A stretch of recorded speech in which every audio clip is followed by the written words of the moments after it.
In 1996, something very strange began to happen. Yes. And the year before, the Crypt Keeper had been the icon of the event, but then, the next year, the Crypt Keeper had an even stronger presence in the park than he had the year before.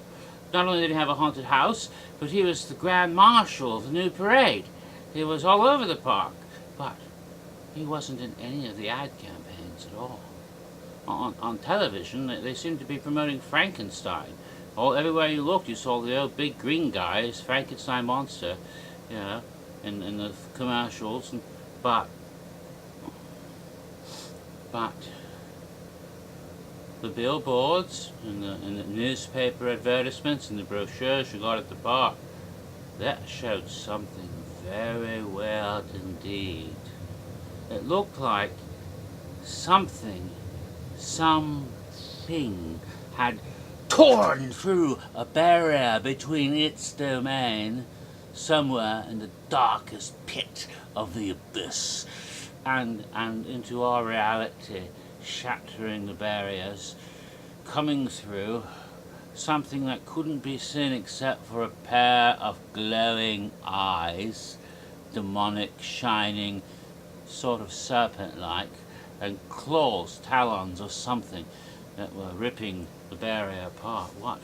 What was this? The only clue we had was the name that was given to the event, because now it was no longer going to be Halloween Horror Nights 2, 3, 4, 5, but no, now it was going to have a different name every year, and this time it was called Journey into Fear.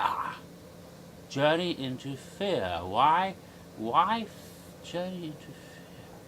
Is that black space beckoning to us fear?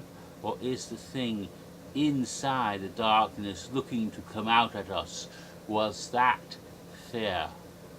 I don't know, but it seemed very compelling. And in light of recent events that have occurred, particularly with a band of paranormal investigators, is that people who investigate the paranormal, or is that paranormal beings who are investigating us? Called legendary truthiness, started to figure out puzzle of a piece, of a thing, of a device, of a wheel, of a telemetrical psychotronic portametus. Yes, a Latin word which means the gate of fear, and assembled it inadvertently, or at the direction of diabolical forces, or perhaps fate, or perhaps something more sinister, or perhaps someone consumed by rage. Oh, no names. It was put together, and something bad happened, and five previous icons somehow caused something new to appear amongst us, something that had been here all along, but we never really saw it. Or did we?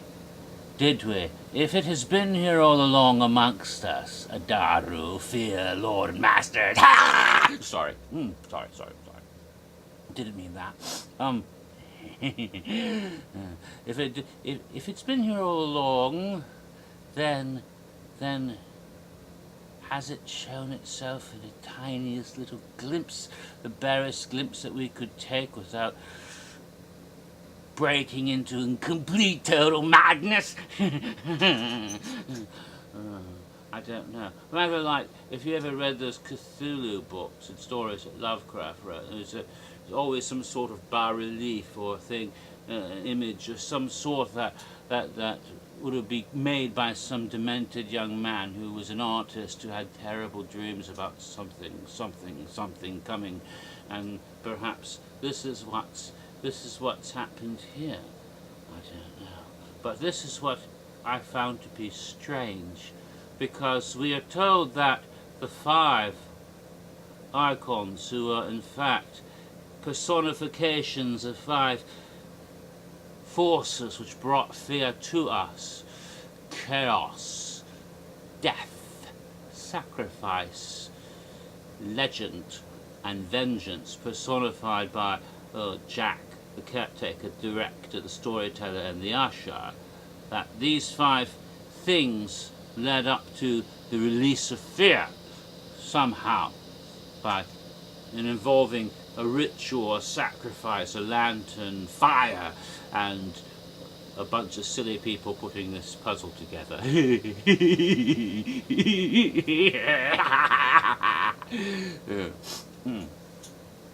any rate, this happened, and now I have to ask myself, was this foretold at the very beginning of Halloween Horror Nights?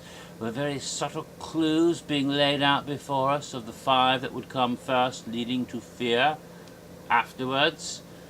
Halloween Horror Nights 1996, the 6th Halloween Horror Nights. 1, 2, 3, 4, 5, and then 6. And of course 6 has certain connotations in Judeo-Christian tradition, doesn't it? Especially when there's 3 of them.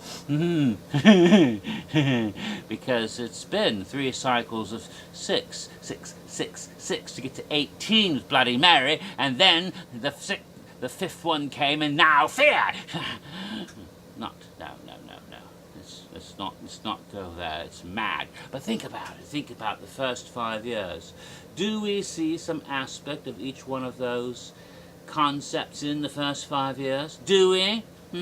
The first year, didn't I say that anywhere you looked there was something going on, as if a circus sideshow had exploded, and all over the place there were freaks and lunatics and mountebanks, and a circus sideshow like Oddfellows sideshow where Jack the Clown was killed? It all began. Think about it. A circus sideshow, so there's all fire eaters and snake handlers and freaks everywhere. Didn't I say that? It was a scene of utter chaos with Fright Nights. And then, what happened in 1992? What happened? Yes, we know what happened in 1992. What new thing that was never seen before? Bill and Ted's Excellent Halloween Adventure. And why did that appear in 1992? Because just before, in the movie theaters, in 91 going into early 92, during that season in the cinema, there was a hit film called Bill and Ted's Bogus Journey, and it followed up directly after that movie, didn't it, when they put the show out at Universal? It was tied in. That's why it happened. And what was the movie about? Who were Bill and Ted's new buddy and friend that they hung around with? Oh yeah, the Grim Reaper, Death himself, with his black garb and his scythe. In a story about time. Your time has come. Death, personified, caused this event to occur. Think about that one. And what about 1993? 1993, we had the debut of a very interesting tradition that continued for many years at Halloween Horror Nights, when they would have a little show just on the street somewhere. Eventually they put it on the stage, but this was on this traveling show on the street, where they would tell people how to behave at the park. Don't be touching scare actors and getting drunk and doing stupid things. And so they would take a bad guest who was all these bad things and put him up on this truck of torture implements, and these 2 nasty torture men would end up dismembering him for our entertainment, to show us what happens to naughty little boys. And that was a sacrifice for us debuting. Yes. And isn't it interesting that the mark of the sword of sacrifice appeared on one of these men's chests mysteriously in a photograph recently? Connections. And in 1994, the familiar chainsaw pumpkin logo that had been used was mysteriously whisked away for a strange image out of mythology or legend of a living skull with gargoyles, mythic creatures, legendary beasts suddenly appearing in the place. Furthermore, if that wasn't enough to hammer home the concept of legend, Jerry Lee Lewis, a living legend of rock and roll, performed live that year. Yeah. So there. And then in 1995, the Crypt Keeper becomes the first icon of Halloween Horror Nights. A character that had appeared originally in comic books, then in a couple of, in a movie in the 1970s, and then a wonderful television series that lasted for 7 seasons on HBO, all of which dealt with the theme of the wicked and evil and dirty bad people getting their comeuppance, their retribution, the vengeance that was met out against them for their wicked misbehavior. And so the literal spirit of vengeance became the icon of the event in the 5th cycle. Chaos, death, sacrifice, legend, vengeance. They were all there from the very beginning. And in the 6th year, fear. The cycles were set from the very beginning. The patterns already existed as a type to the antitype which is coming now. The prophecy was laid down at the very origins of Halloween Horror Nights for the rising of the Lord and Majesty of Fear.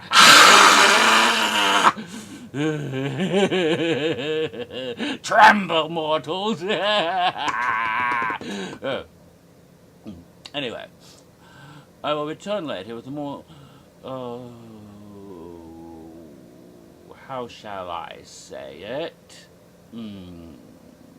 A more traditional format of talking about the year 1996 and the actual houses that appeared and the shows and things. But first I have to take a shower, preferably in holy water. Could someone get me a couple of vicars, a young one and an old one? Maybe an Indian, Native American shaman or two, or a little midget woman who talks in a really high voice. Go into the light. I don't know. Anyway, whatever the case may be, I'm feeling a bit, in danger of my mortal soul. Oh well, if evil is going to wreak havoc, there's 2 ways to approach it, you know. And one way is, if you can't beat 'em, join 'em. Okay, see ya.